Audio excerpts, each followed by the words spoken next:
पौराणिक, ऐतिहासिक आणि राजाराणीच्या गोष्टी ऐकायला आवडतात. छान. तर आज मीही तुम्हाला एक गोष्ट सांगणार आहे. तिचं नाव आहे कृतज्ञता.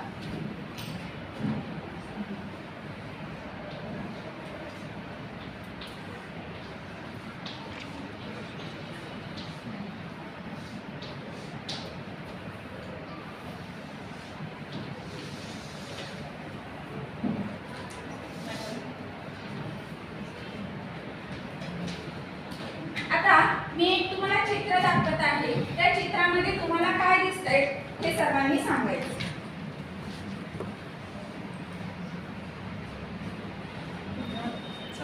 मॅडम तुम्ही इथेच थांबा. तिकडेच अरेंज करा. ठीक. काय दिसते तुम्हाला या चित्रामध्ये? ठीक.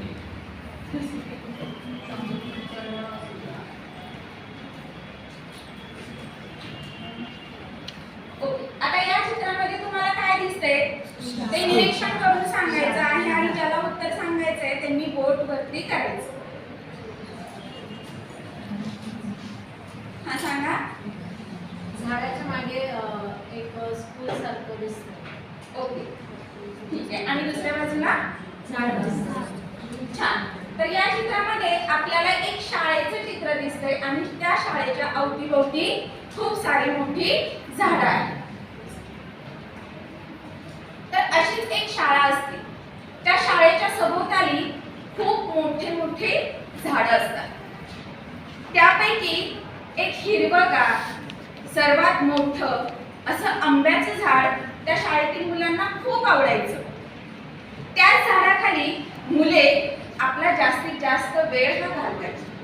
मग सहभोजन असेल, सामुदायिक खेळ असतील, असे वेगवेगळे कार्यक्रम मुलांचे त्या झाडाखालीच व्हायचे. वेगवेगळे कार्यक्रम मुलांचे त्या झाडाखालीच व्हायचे. एके दिवशी दोन माणसे ही त्या शाळेकडे येताना मुलांना दिसतात.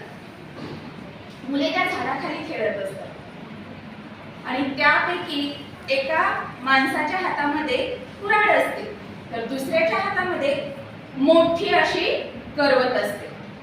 हे पाहून झाडाखालची मुले घाबरतात आणि घाबरलेल्या मुलांपैकी एक जण हा धाडसाने त्या माणसांना विचारतो, तुम्ही इथे का आलेला आहात? त्यावर त्या दोघांपैकी एक माणूस म्हणतो, रामजी काकांनी हे झाड आम्हाला 500 रुपयांना विकलेलं आहे. म्हणजे तुम्ही हे झाड कापणार आहात का? हो. त्यावर सगळी मुले शांत होतात आणि त्या माणसांना सांगतात की आम्ही हे झाड तुम्हाला तोडू देणार नाही. मुलांचा हा निश्चय पाहून ती दोन लोक माघारी जातात. त्यानंतर मुले हताश होतात, निराश होतात आणि खिन्नपणे त्या झाडाखाली विचार करू लागतात. आता आपण काय करायचं हा विचार प्रत्येकाच्या मनामध्ये येत असतो. या झाडाने आपणास प्रेम दिलं, माया दिली, छाया दिली आणि हे झाडच आपल्याला इथे नंतर दिसणार नाही. या विचारामध्ये सर्व मुलेही चिंता काढत असतात. राहुलला तर रडूच कोसळते. तो गहिवरून मुलांना म्हणतो, अरे या झाडाखालीच तर तुम्ही माझा वाढदिवस साजरा केला. मला छान छान गोष्टीची पुस्तके तुम्ही भेट दिली आणि हे झाडच आता नसणार. एवढ्या राघव त्याला समजावतो. राघवच्या डोक्यामध्ये एक कल्पना येते.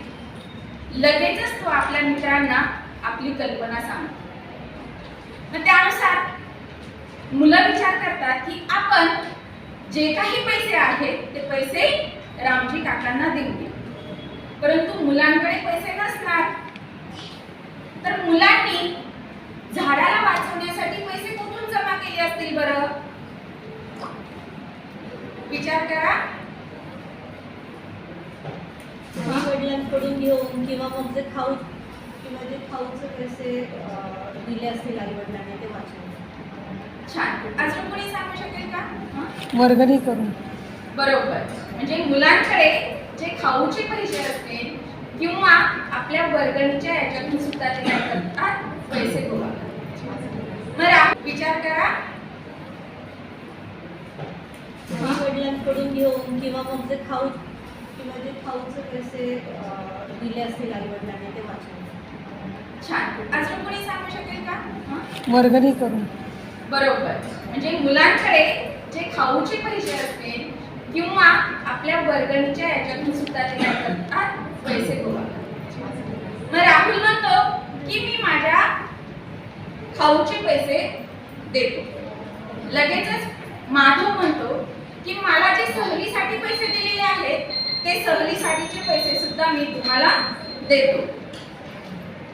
मुले हा निश्चय करून आनंद साजरा करतात आणि झालेली सर्व हकीकत ही आपल्या वर्ग शिक्षकांना सांगतात. वर्ग शिक्षकांना ते हेही सांगतात की आम्ही ते झाड तोडू देणार नाही. मुलांचा हा निर्णय वर्ग शिक्षकांनाही खूप आवडतो. मग वर्ग शिक्षक ठरवतात की मुलांच्या या कार्यामध्ये आपण मदत केली पाहिजे. तेव्हा वर्ग शिक्षक एक पेटी तयार करतात आणि त्या पेटीवरती लिहितात वृक्षांचे जतन हेच संस्कृतीचे संवर्धन. आणि ती पेटी शाळेतील प्रत्येक वर्गामध्ये ते फिरवतात. त्यातून एकूण 450 म्हणजे 450 रुपये जमा. बाकी अजून 50 रुपये राहिलेलेच असतात. तेव्हा मुले ती पेटी घेऊन रामजी काकांकडे जातात आणि रामजी काकांना सांगतात की या आमच्या पेटीमध्ये 450 रुपये आहेत, 50 रुपये अजून बाकी आहेत, तेही आम्ही तुम्हाला देऊ, पण तुम्ही हे झाड तोडायचे नाही. मुलांचा हा निश्चय पाहून रामजी काका आपल्या खिशामध्ये हात घालतात आणि पाकिटातून 50 रुपये काढून त्या पेटीमध्ये टाकतात आणि मुलांच्या त्या उपक्रमाला प्रोत्साहन देतात आणि मुलांना हेही सांगतात की आता हे झाड मी तोडू देणार नाही. तर मुलांनो, या गोष्टीवरून आपणास काय बोध मिळतो? उठून सांगायचं.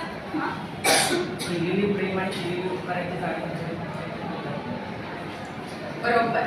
म्हणजे वृक्ष हे आपणास छाया देतात, माया देतात, त्यांच्याकडे जे काही आहे ते सर्व आपणास काय करतात, भरभरून देतात. म्हणून आपणही वृक्षांचे जतन, संगोपन आणि संवर्धन करून त्यांच्याबद्दल कृतज्ञताही व्यक्त केली पाहिजे. हा संदेश आपणास या गोष्टीतून मिळतो.